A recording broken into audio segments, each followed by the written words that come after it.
Pendengar, untuk mengawali warta berita pagi ini kami sampaikan sekilas berita.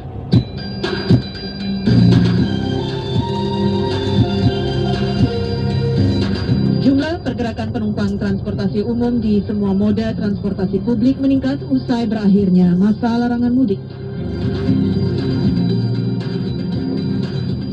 Liverpool menembus posisi 4 besar klasemen Liga Premier Inggris setelah menumbangkan tuan rumah Burnley dan dengan 3 gol tanpa balas dini hari tadi.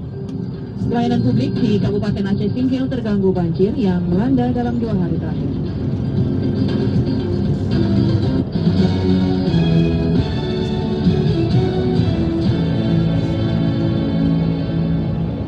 Menteri Luar Negeri Republik Indonesia Retno Marsudi bertolak ke New York, Amerika Serikat Rabu dini hari kemarin untuk menghadiri secara langsung sidang Majelis Umum Perserikatan Bangsa-Bangsa yang khusus membahas mengenai situasi di Palestina dan juga Timur Tengah. Berikut laporan Retno Mandasari. Menteri Luar Negeri Retno Marsudi menuju New York, Amerika Serikat Rabu dini hari untuk menghadiri langsung sidang Majelis Umum Perserikatan Bangsa-Bangsa di markas besar PBB. Pertemuan yang akan digelar pada Kamis 20 Mei waktu setempat itu mengagendakan perkembangan situasi Palestina dan di Timur Tengah. Juru bicara Kementerian Luar Negeri, Teguh Faizasyah mengatakan, kehadiran langsung Menteri Luar Negeri Retno Marsudi ke markas besar PBB disebut sebagai bentuk perhatian khusus yang diberikan Indonesia terhadap situasi yang terjadi di Palestina. Namun yang perlu kami garis bawahi bahwa dengan kunjungan secara khusus ke New York, Indonesia memang memberikan porsi perhatian yang sangat khusus terhadap perkembangan di Palestina, dan kesempatan kunjungan tersebut juga akan dimanfaatkan sebesar-besarnya untuk bertemu dan membangun komunikasi dan kerjasama dengan negara-negara lain. Meski belum mengetahui materi yang akan disampaikan Menlu pada pertemuan tersebut, namun Faizasyah memastikan Indonesia tetap berkomitmen untuk terus mengangkat isu Palestina hingga ke tingkat PBB. Komitmen Indonesia untuk terus mengangkat permasalahan ini dan menarik perhatian Dewan Keamanan PBB untuk segera mengambil tanggung jawabnya, dan juga apabila Dewan Keamanan PBB tidak bisa memenuhi amanatnya sesuai piagam PBB, maka Indonesia akan menggalang negara-negara anggota Majelis Umum PBB untuk menyiapkan satu pertemuan. Sebelumnya Duta Besar Palestina di PBB, Riyad Mansur, dalam konferensi pers yang digelar Selasa di markas PBB menyebut Palestina berharap gencatan senjata akan tercapai dengan adanya berbagai upaya dari Joe Biden maupun pihak lain. Menurut Riyad, tujuan utama saat ini adalah untuk menghentikan konflik yang disebutnya sebagai tragedi dan menyebabkan penderitaan bagi warga Gaza. Kami sangat berharap agar Biden bisa berhasil dalam usahanya bersama berbagai pihak yang terlibat untuk mencapai kesepakatan tentang gencatan senjata. Seperti yang kami bicarakan, kapan saja tujuannya adalah untuk mengakhiri tragedi penderitaan rakyat kami. Sidang Majelis Umum PBB khusus membahas situasi di Palestina dan Timur Tengah yang dihadiri tingkat Menteri Luar Negeri itu akan diselenggarakan pada Kamis 20 Mei pukul 10 waktu setempat. Menteri Luar Negeri dari sejumlah negara dijadwalkan akan hadir langsung sebagai bentuk dukungan terhadap rakyat Palestina. Bupati Karanganyar, Juliat Mono, mengajak para aparatur sipil negara atau ASN pemerintah kabupaten menggalang dana bagi warga Palestina. Meski telah tertuang dalam surat edaran, namun ajakan ini bersifat sukarela. Arga Digantara melaporkan untuk Anda. Yang mengumpulkan sumbangan-sumbangan kita untuk kita tentukan ke Palestina. Penggalangan dana tersebut tertuang dalam surat edaran resmi Bupati Karanganyar dengan nomor surat 900/1.1.2 dengan waktu penggalangan sejak 17 Mei 2021 lalu. Dikonfirmasi wartawan, Bupati Karanganyar Juliat Mono menjelaskan ajakan untuk menggalang dana sukarela itu lebih cenderung untuk misi kemanusiaan. Menurutnya, bantuan bagi warga Palestina tidak hanya cukup melalui doa, namun juga dengan gerakan sukarela. Salah satunya menggalang dana untuk membantu meringankan beban warga Palestina yang saat ini dalam situasi perang. Lanjut Bupati, surat edaran tersebut ditujukan kepada seluruh OPD dan camat untuk segera menggalang dana. Nantinya setelah dana tersebut terkumpul akan disalurkan melalui PMI Karanganyar. Itu tidak kalah pentingnya juga bagaimana bisa mengumpulkan sumbangan-sumbangan kita untuk kita tentukan ke Palestina. Saya yakin dalam situasi mencekam itu kebutuhan pokok juga akan terganggu. Sementara itu, kebijakan Bupati dalam mengeluarkan surat edaran tersebut mendapat dukungan dari berbagai pihak, salah satunya dari Yayasan Al-Huda Surakarta dan Aliansi Umat Islam Karanganyar. Dukungan tersebut diwujudkan dalam bentuk karangan bunga dan spanduk yang diletakkan di kantor Bupati Karanganyar. Perwakilan Yayasan Al-Huda Surakarta, Divisi Lembaga Bantuan Hukum LBH, Heri Dwi Utomo menilai langkah Suliatmono selaku Bupati Karanganyar mengeluarkan surat itu sudah tepat sesuai dengan kewenangan kepala daerah. Saya mewakili teman-teman ini dari Yayasan Al-Huda Karanganyar berstatement bahwa langkah Bapak Suliatmono selaku Bupati Karanganyar untuk mengeluarkan surat edaran tersebut sudah sesuai dengan tugas dan kewenangan beliau. Lanjut Dwi, selain mendukung kebijakan Bupati, pihaknya juga mendukung langkah-langkah yang diambil pemerintah pusat untuk membantu meringankan beban warga Palestina.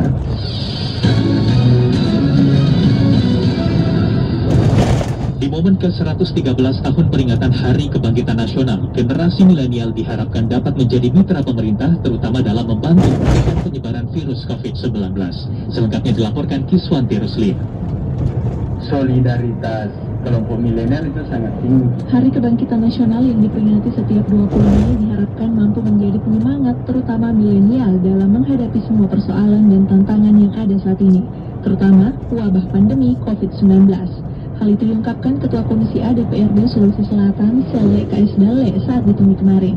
Sele mengatakan, peran anak muda dalam memajukan dan membangkitkan kinerja pemerintahan akan terbentuk apabila solidaritas bisa dibangun antara satu pemuda dengan pemuda lainnya. Sebenarnya kalau potensi kelompok milenial bisa diarahkan dengan baik oleh pemerintah ya, sangat sekali karena solidaritas kelompok milenial itu sangat tinggi. Sehingga dia bisa menjadi gerakan nasional yang bisa mungkin kalau ada sentuhan yang pas yang dilakukan oleh pemerintah. Karena jiwa anak muda itu penuh dengan semangat kebersamaan yang tinggi. Sele menambahkan, pemerintah juga perlu menyiapkan wadah bagi kaum milenial saat ini agar mampu mengasah skill dan menciptakan kreativitas yang bisa mengharumkan dan membangkitkan semangat nasionalisme dalam diri anak muda. Sementara itu, Wakil Ketua Komite Nasional Pemuda Indonesia KNPI Sulsel Indira Mulyasari mengatakan, peringatan Hari Kebangkitan Nasional yang diperingati di tengah wabah pandemi diharapkan menjadikan milenial lebih tangguh menghadapi tantangan maupun ancaman yang datang sewaktu-waktu. Selain itu, Indira berharap anak milenial mampu menjadi mitra strategis pemerintah dalam menekan laju penyebaran virus COVID-19. Jadi kita membantu pemerintah untuk kembali bangkit, membantu pemerintah untuk bersama-sama mengurangi angka positif COVID-19, membantu pemerintah untuk bersama-sama membangun kembali UMKM yang kemarin mungkin sudah sempat banyak yang mengalami imbas dari pandemi ini supaya bisa tetap eksis, bisa tetap menopang ekonomi dari yang paling kecil dan keluarga. Adapun tema Harkitnas yang ke-113 tahun ini pada 20 Mei 2021 adalah Bangkit, Kita Bangsa yang Tangguh. Pemerintah Daerah Istimewa Yogyakarta berharap pencarangan memperdengarkan lagu Indonesia Raya setiap pagi dapat dimulai bertepatan dengan Hari Kebangkitan Nasional hari ini guna membangkitkan semangat nasionalisme masyarakat. Laporan disampaikan oleh Dia Pardana. Bertepatan dengan Hari Kebangkitan Nasional, Daerah Istimewa Yogyakarta akan membawakan lagu kebangsaan Indonesia Raya yang dicanangkan pemerintah daerah untuk digunakan di seluruh sudut DIY seperti instansi perkantoran swasta, lembaga pendidikan, pusat perbelanjaan, objek wisata, maupun tempat publik lain. Gubernur DIY Sesultanan Hamengkubuwono X di Kepulauan Yogyakarta mengatakan lagu kebangsaan Indonesia Raya akan didengarkan di setiap pukul 10 pagi saat masyarakat akan memulai aktivitas kegiatan dan diikuti seluruh orang, baik didengarkan atau dinyanyikan dengan sikap sempurna dan hormat. Dicanangkan mulai tanggal 20 Mei yang bertepatan dengan Hari Kebangkitan Nasional, Sesultanan Hamengkubuwono X mengharapkan melalui dengan lagu kebangsaan Indonesia Raya yang didengarkan setiap hari di DIY semakin membangkitkan semangat nasionalisme dan memperkuat rasa persatuan dan kesatuan seluruh masyarakat. Ya untuk dilaksanakan, ya kita mencoba, kita sudah mengkonsolidasikan teman-teman di beberapa daerah, masyarakat untuk menyampaikan itu. Semoga kita punya kesadaran lebih baik. Kita coba, besok kita coba nanti reaksinya. Semua kan pakai strategi. Apakah akan ada suatu pesawat secara bermalam atau belum? Ya nanti kita lihat kan reaksinya. Nanti Jakarta kan juga sudah ada reaksinya. Kita sudah koordinasi. Di sisi lain, salah satu pedagang pasar Pringer Jakarta mengaku senang dengan adanya pencanangan gerakan Indonesia Raya terkenal di Yogyakarta, sehingga hal tersebut mampu membangkitkan semangat untuk memulai aktivitas dan semakin memperkuat semangat nasionalisme. Lebih semangat itu loh, kita juga sudah bangkit lagi diharapkan kita kayak gini seterusnya kayak gitu. Jadi kita gimana ya, apalagi ini kan menghadapi apa namanya pandemi kayak gini namanya, jadi pasarnya itu sepi banget. Jadi dengan adanya kayak gini membangkitkan semangat kita untuk terus berjuang kayak gitu mas, dan diharapkan gitu aja. Rekan lain yang T35 tahun menilai dengan terkenanya lagu kebangsaan Indonesia Raya mampu menjadi pengingat seluruh masyarakat tentang semangat perjuangan dan persatuan serta kesatuan rakyat Indonesia. Sementara Kepala Biro Umum Humas dan Protokol Sekda DIY Imam Pratanadi mengatakan pelaksanaan dikumandangkannya lagu kebangsaan Indonesia Raya setiap hari diperkuat Pemda DIY melalui surat edaran Gubernur DIY nomor 29 tahun 2021. Melalui momentum Hari Kebangkitan Nasional kali ini, pemuda kembali diharapkan menjadi contoh yang baik dalam rangka penerapan protokol kesehatan sehingga mampu membangkitkan semangat masyarakat Indonesia untuk lepas dari pandemi COVID-19. Berikut melatih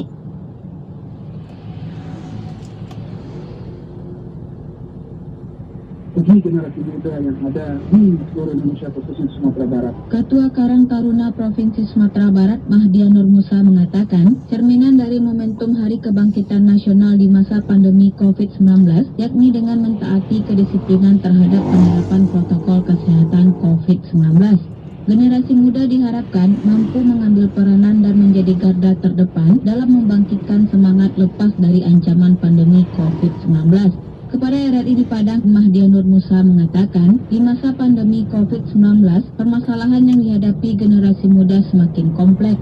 Misalnya saja, terkait ancaman pemutusan hubungan kerja atau PHK, sehingga semakin sempitnya lapangan pekerjaan yang tersedia. Dengan kondisi dimaksud, memaksa generasi muda harus berpikir kreatif dan inovatif. Telah dicanangkan oleh negara sebagai Hari Kebangkitan Nasional, tentunya kita berharap generasi muda Sumatera Barat bisa mendalami sebuah nilai-nilai perjuangan patriotisme dari para pahlawan terdahulu. Tentu mendalami dalam artian menghargai, mempelajari, dan mengakui dalam sejarah perjuangan hal ini. Nah, hari ini kompleksitas generasi muda sangat tinggi. Tentunya berharap kebangkitan itu juga bisa ditularkan kepada generasi muda. Melalui tradisi hari ini mentaati kedisiplinan terhadap proses itu sendiri. Jadi kami pun juga bisa menjadi tokoh satu yang bisa memberikan sebuah contoh teladan kepada masyarakat banyak berkaitan dengan program-program kegiatan, kepedulian lingkungan, sosial kemasyarakatan dan generasi muda menjadi garda terdepan dalam kegiatan sosial kemasyarakatan. Sementara itu, Ketua MPW Pemuda Pancasila Sumatera Barat Erik Haryona mengatakan, meskipun tidak menggelar kegiatan khusus dalam memperingati Hari Kebangkitan Nasional 2021, tetapi pihaknya mengajak kader pemuda Pancasila untuk selalu mengenang jasa pahlawan. Di masa pandemi, kader pemuda Pancasila diharapkan patuh dalam menjalani imbauan pemerintah terhadap adaptasi kebiasaan baru. Jadi kami pemuda Pancasila dalam rangka memperingati Hari Kebangkitan Nasional, kami memberi seruan kepada seluruh kader-kader Pancasila di Sumatera Barat untuk mengenang sejarah kejahatan pemuda Indonesia terdahulu. Pada masa pandemi, kami mengajak seluruh lapisan masyarakat, mari kita patuh imbauan pemerintah terkait dengan protokol kesehatan, adaptasi kebiasaan baru yang harus kita jalankan secara baik di tengah masyarakat agar pandemi ini cepat bisa berlalu. Erik Haryona menambahkan, dahulu pemuda berjuang untuk melawan penjajahan, namun di momentum Hari Kebangkitan Nasional, keberadaan pemuda harus produktif minimal dapat menyelamatkan diri sendiri.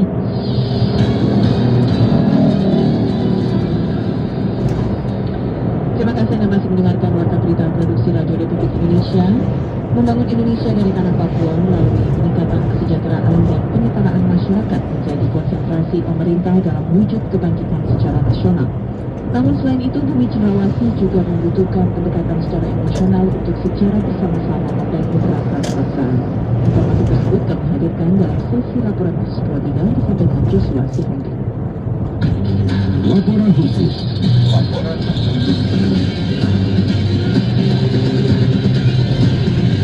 Laporan khusus. Izinkan saya selaku Menko Polhukam menjelaskan tentang perkembangan situasi dalam kaitan dengan menjelang peringatan Hari Kebangkitan Nasional dan di tengah hiruk pikuk serta berbagai ketegangan yang terjadi di timur Indonesia yakni di tanah Papua, pemerintah mengeluarkan kepastian terhadap kesejahteraan rakyat Papua. kepastian kesejahteraan masyarakat Papua dan Papua Barat itu disampaikan oleh Menteri Koordinator Bidang Politik, Hukum, dan Keamanan Menko Polhukam Mahfud MD. Dalam konferensi pers virtualnya, Mahfud menyebut bahwa keputusan pemerintah untuk membangun Papua dan Papua Barat tersebut tertuang dalam instruksi Presiden atau Impres nomor 9 tahun 2020. Kesejahteraan, pendekatan damai tanpa kekerasan, tanpa senjata, itu kebijakan umum. Bagaimana ini dituangkan dalam kebijakan pemerintah yang umum? Pertama, pemerintah mengeluarkan Impres nomor 9 tahun 2020 yang berisi instruksi penanganan Papua dengan pendekatan kesejahteraan melalui pembangunan yang komprehensif dan multidimensi. Untuk kepastian kesejahteraan masyarakat Papua dan Papua Barat melalui Impres 9 tahun 2020 itu, lebih lanjut Mahfud menuturkan bahwa pemerintah juga akan memberikan kepastian dan jaminan khusus bagi perpolitikan di tanah Papua, serta kesejahteraan penyetaraan pendidikan dan jenjang pekerja di instansi pemerintahan bagi generasi Papua dan Papua Barat tanpa cuma-cuma. Yang kedua, DPRD Papua itu diberi kuota bahwa 25% minimal itu harus orang asli Papua. Artinya apa? Kalau ada pemilu lalu orang Papua asli kalah, yang kalah itu dinaikkan meskipun dia menang. Kemudian di bidang pendidikan dan pemerintahan, pemerintah punya program Adik Papua atau Saudara Papua. Apa itu? Orang-orang Papua yang mau masuk universitas terbaik di Indonesia itu bisa diterima dengan perlakuan khusus, tidak diikutkan seleksi yang berlaku bagi orang-orang Papua. Presiden juga terakhir menggariskan agar semua instansi pemerintah, baik pusat maupun daerah, kementerian dan lembaga, supaya merekrut orang-orang asli Papua untuk bekerja bukan hanya di Papua, tetapi juga di luar Papua. Di sisi lain, menyikapi akan adanya berbagai upaya pemerintah dalam memberikan jaminan kesejahteraan dan penyetaraan masyarakat Papua di tengah ketegangan keamanan yang terjadi di tanah Papua hingga saat ini, Komisi Hak Asasi Manusia atau Komnas HAM memberikan sejumlah catatan penting bagi pelaksanaannya. Komisioner Komnas HAM Amiruddin Al-Rahab dalam sambungan teleponnya kepada Pro 3 RRI membeberkan bahwa terhadap penerapan Impres nomor 9 tahun 2020 tersebut sesungguhnya telah diterapkan sejak beberapa tahun silam. Ya, kita hargailah apa yang disampaikan Pak Menko gitu ya. Itu satu poin-poin yang disampaikan di dalamnya. Sesungguhnya nggak ada yang baru. Semua yang dikatakan Pak Menko itu sudah berjalan sejak 10 tahun yang lalu. Saya tahu persis karena saya salah satu orang yang menggawangi kebijakan itu. Jadi nggak ada yang baru itu. Akan tetapi lebih lanjut, Amiruddin menyatakan bahwa untuk memperingati Hari Kebangkitan Nasional di tengah gangguan stabilitas keamanan di tanah Papua, pemerintah seharusnya dapat membuka ruang diskusi secara terbuka dan mendalam secara langsung dengan berbagai elemen masyarakat di bumi cendrawasih. Kembangkan rasa berbangsa. Nah, persoalan kita di Papua itu yang belum sempurna tumbuhnya kan. Nah, makanya dalam konteks kemanusiaan dan konteks berbangsa tadi, kita sebagai bangsa, pimpinan bangsa ini kan mestinya harus bisa mencari jalan yang berbeda dari cara mengurus Papua puluhan tahun yang lalu dengan hari ini. Ya, dalam sistem yang demokrasi ini, kita masih menempuh jalan menggunakan senjata untuk mengatasi keadaan. Nah, ini yang saya ingin katakan bahwa ini kan mesti kita ubah. Nah, tentu dengan menumbuhkan harapan kepada saudara kita di Papua bahwa dia memiliki harapan bisa hidup lebih baik, lebih tenang, lebih manusiawi, lebih dihormati harkat dan martabatnya sebagai warga bangsa gitu. Tidak hanya membuka ruang dialog bagi pemerintah, lebih lanjut Komisioner Komnas HAM Amiruddin menyatakan bahwa dibutuhkannya pula komitmen bersama dengan berbagai tokoh dan elemen masyarakat Papua untuk membuka dialog bersama dengan kelompok-kelompok yang diindikasikan kuat sebagai bagian dari kelompok kriminal bersenjata agar menyudahi penggunaan senjata dan kekerasan pada setiap penyelesaian permasalahan di tanah Papua. Dari Jakarta, Joshua Sihombing, Pro 3 RRI. Sarankan hentikan juga penggunaan senjata itu dari berbagai kelompok itu supaya kita sama-sama menempuh jalan berbicara sebagai bangsa. Berikut merupakan tanggapan masyarakat mengenai upaya pemerintah meningkatkan kesejahteraan dan menyamaratakan kesempatan masyarakat Papua dalam berbagai aspek.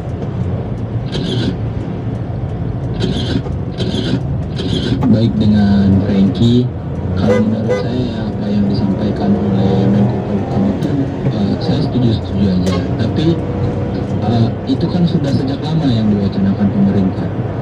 Mungkin pemerintah harus menjelaskan langkah konkretnya ke depan seperti apa, karena permasalahan di Papua itu sudah berlangsung sejak lama. Kasian juga kami yang warga Papua di Jakarta ini melihat kondisi daerah kami. Terkait konflik yang terjadi di Bumi Cendrawasih Papua, saya menilai jika pendekatan yang dilakukan oleh pemerintah saat ini dengan pendekatan militer, saya kira konflik di Bumi Cendrawasih tidak akan pernah selesai dan nantinya akan banyak menelan korban jiwa dari masyarakat sipil. Menurut saya pendekatan untuk menyelesaikan konflik yang ada di Papua menurut saya lebih baik pada pendekatan politik atau pendekatan kemanusiaan yang pada akhirnya nantinya jika pahit-pahitnya harus dilakukan referendum, ya sah-sah saya sih, karena kemerdekaan adalah hak segala bangsa. Terima kasih. Halo, nama saya Sarah Fina, saya dari Jakarta. Untuk menyikapi kenaikan Mahfud MD dan menyelesaikan persoalan Papua ini, saya setuju karena di sini Papua banyak mendapat manfaatnya dari bidang ekonomi, pendidikan sampai pekerjaan. Tapi untuk perlu diketahui mungkin ke depannya terlebih di pendidikan ini agar diawasi ya, mungkin karena supaya bisa berjalan dengan efektif, jadi nggak cuma janji semata. Dan lagi untuk kedepannya mungkin pemerintah bisa memanfaatkan para tokoh-tokoh Papua karena mungkin mereka bisa menjembatani atau membuka ruang dialog antara pemerintah dan mereka.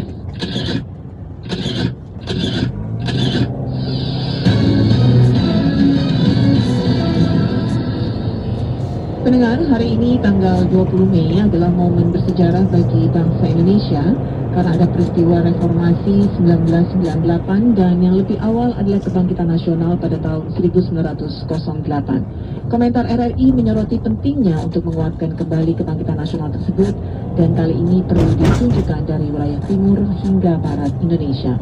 Komentar disampaikan editor senior Pro 3 RRI, Widi Kurniawan.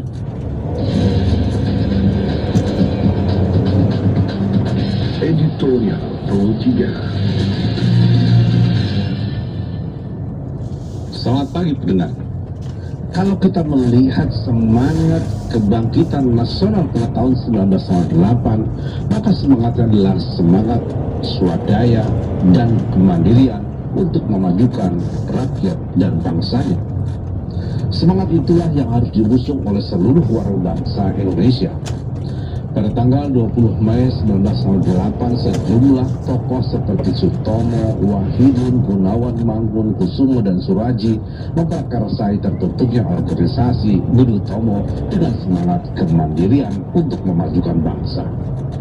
Mereka membiayai dan menghimpun sendiri anggarannya, bahkan jumlah anggotanya terus meluas. Pada awal bahkan hingga mencapai 10.000 orang di berbagai wilayah. Semangat itu terus meluas ke tanah air hingga sekarang. Kendati harus diakui belum merata.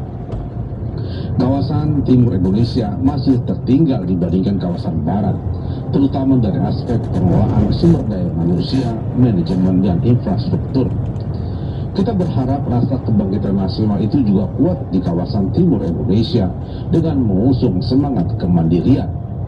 Memang sumber daya alam di kawasan timur Indonesia melimpah, selain juga dukungan anggaran yang cukup besar melalui anggaran otsus bila dibandingkan dengan pendapatan asli daerahnya.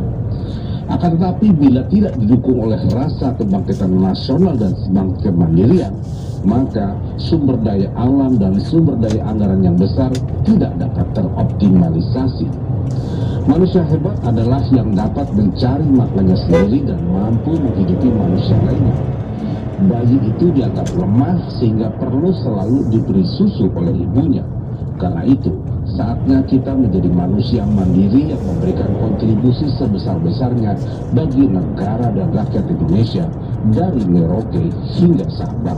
Semangat Hari Kebangkitan Nasional tahun 2021 yang diinspirasi semangat kebangkitan nasional tahun 1908. Demikian komentar, selamat pagi.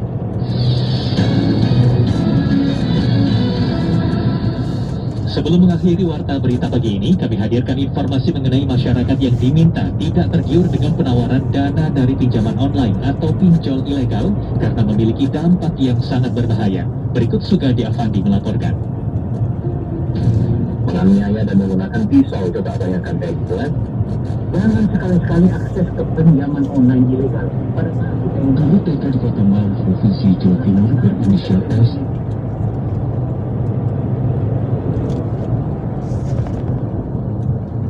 meminjam 2,5 juta rupiah ke satu aplikasi, namun uang yang diterima tidak utuh alias dipotong dengan bunga yang besar.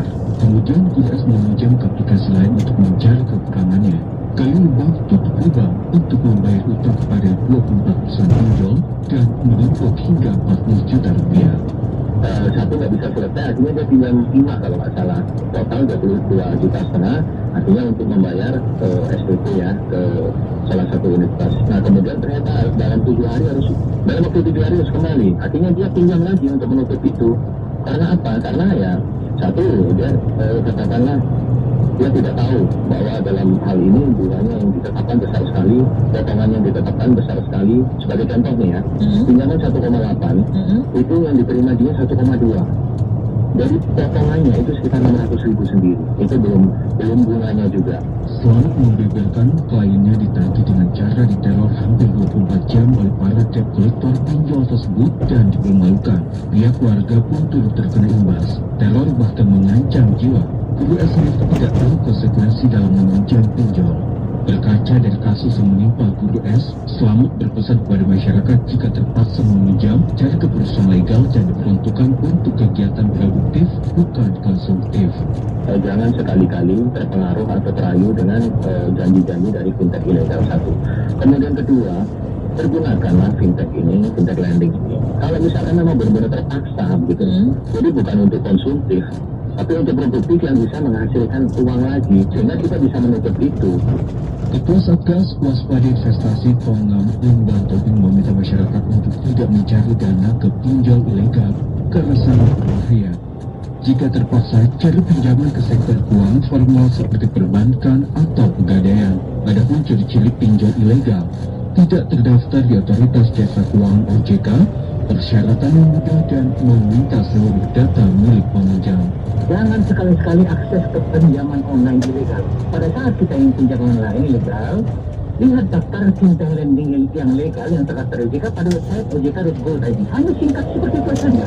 Jadi nggak bisa terjebak. Sementara itu, Wali Kota Malang Sutiaki berjanji akan membantu melunasi dan mengupayakan Guru S untuk dapat mengajar kembali. Tim inventarisir berapa sebetulnya jumlahnya ya, nanti akan kita take over sehingga sudah tidak ada tanggungan lagi. Harapan kami mereka akan membayar yang pokok-pokok saja sesuai dengan tadi dari yang legal itu kan ada kesepakatan untuk yang pokok-pokok. Artinya bahwa tanggungnya Bu Susmiati sudah tidak ada. Kita yang akan mengambil alih. Ada 138 perusahaan pinjol legal yang resmi dan terdaftar di OJK. Selain itu, OJK membekukan 3 ribuan pinjol ilegal. OJK mendukung upaya hukum terhadap perusahaan pinjol yang tidak beretika dan menggunakan kekerasan.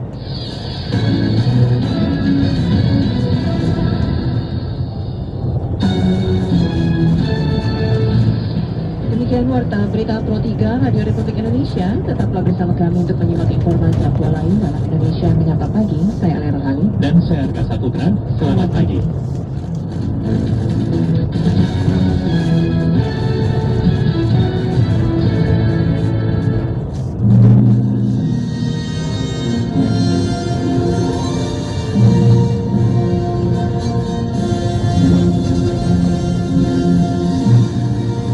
Baru saja Anda ikuti Warta Berita dari Pro 3 RRI. Kini kita kembali ke 95 FM Radio I.